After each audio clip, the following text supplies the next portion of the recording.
The executive conference floor went silent when Gregory Hale stepped back from the black woman who had just extended her hand.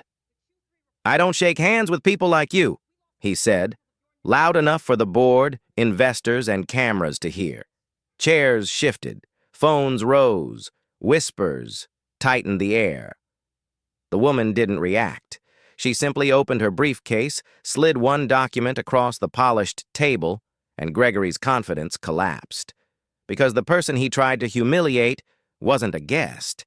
She was the executive controlling a $2.9 billion takeover of his entire corporation.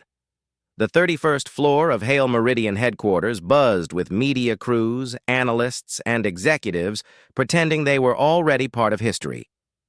Today was supposed to be the day the final signatures were added to a $2.9 billion merger, one that would place the company among the most powerful players in the market. The press called it the deal of the decade. But the real power in the room wasn't loud. She walked in quietly, Dr. Naomi Blackwell, CEO of Blackwell Strategic Holdings. No entourage, no spotlight, just presence. She stepped into the glass-walled boardroom where cameras had been positioned for a live press feed, and the board members of Hale Meridian rose, except one. Gregory Hale, Chief Operations Officer, didn't stand. He made sure the world saw that he didn't. Naomi approached him with a calm nod and extended her hand. It was a simple gesture. Professional, expected, standard for a high-profile contract signing.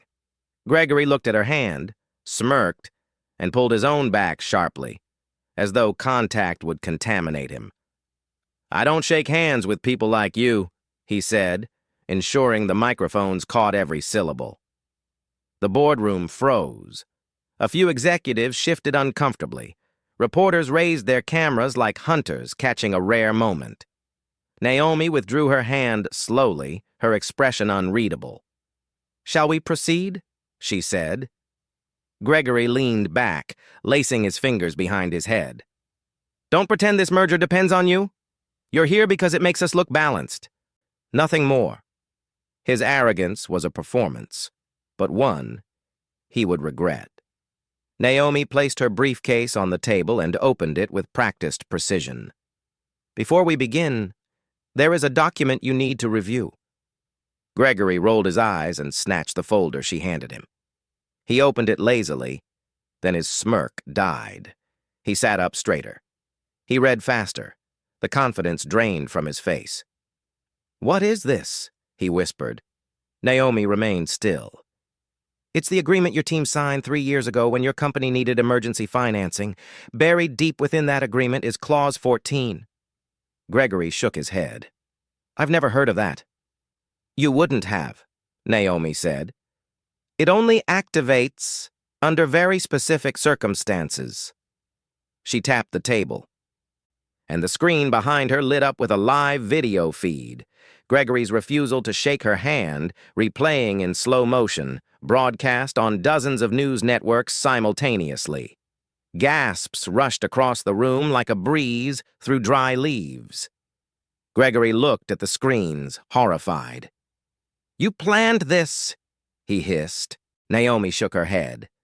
"No, I prepared for all possibilities. You created this one." She clicked to the next slide. Clause 14 states that if any Hale Meridian executive engages in discriminatory conduct in a public or recorded environment, Blackwell Strategic Holdings is authorized to withdraw all financing, effective immediately. The chairman staggered forward. "Dr. Blackwell, please, this was a misunderstanding." Naomi turned another page in her folder. "No misunderstanding, no ambiguity. Your COO made his prejudice public. This clause is now active." Gregory slammed his fist on the table. "You're going to destroy an entire company over a handshake?" "A handshake is symbolic," Naomi replied, "but your conduct is systemic." She pressed one more button. The screen changed to a collection of documents, internal complaints, performance violations under Gregory, private messages obtained through legal channels. No illegal leaks, all verifiable. The room spun into chaos. Board members whispered frantically. Phones vibrated non-stop with crisis alerts. An analyst burst into the boardroom. "Stock is dropping! Fast! Investors are pulling out!" Another rushed in behind him. "Media outlets are running the video. It's everywhere!" Gregory grabbed Naomi's arm, desperate. "You don't understand. I've built this company. You can't take it from me." Naomi stepped back. "You built a facade. You hid behind influence. But today, your behavior revealed the truth." The chairman approached her again. "Please reconsider. Our company will collapse." Naomi looked him directly in the eyes. "Collapse isn't caused by accountability. It's caused by culture." Those words landed heavier than any blow. She gathered her documents, closed her briefcase, and stood. "My firm is withdrawing all funding. The merger is terminated, effective immediately." Reporters leaped to their feet as she walked toward the door. "Dr. Blackwell, will you comment on today's events?" Naomi paused at the threshold of the boardroom, cameras aimed at her like spotlights. She spoke with the same quiet power she had carried all morning. "When someone shows you their values," she said, "believe them and act accordingly." She walked out. The cameras followed her, but the collapse happened behind her. By the next morning, Hale Meridian's stock had fallen 82%. Regulators launched investigations. Investors demanded resignations. Gregory Hale was removed from his position. The board issued a public apology. Hundreds of employees learned their futures had been jeopardized by one man's arrogance. And Naomi Blackwell became the face of corporate accountability. Business schools analyzed her strategy. News anchors praised her composure. Executives across the industry revised policies overnight, terrified of becoming the next Hale Meridian headline, because one moment of disrespect didn't just cost Gregory Hale a handshake, it cost him his empire.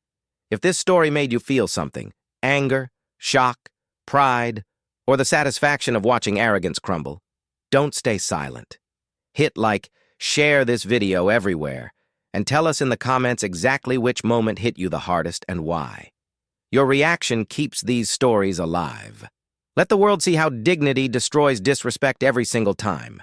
Subscribe to the channel, turn on notifications, and join a community that refuses to let injustice go unchecked. Together, we amplify voices, expose abuse of power, and celebrate the strength of those who rise above it.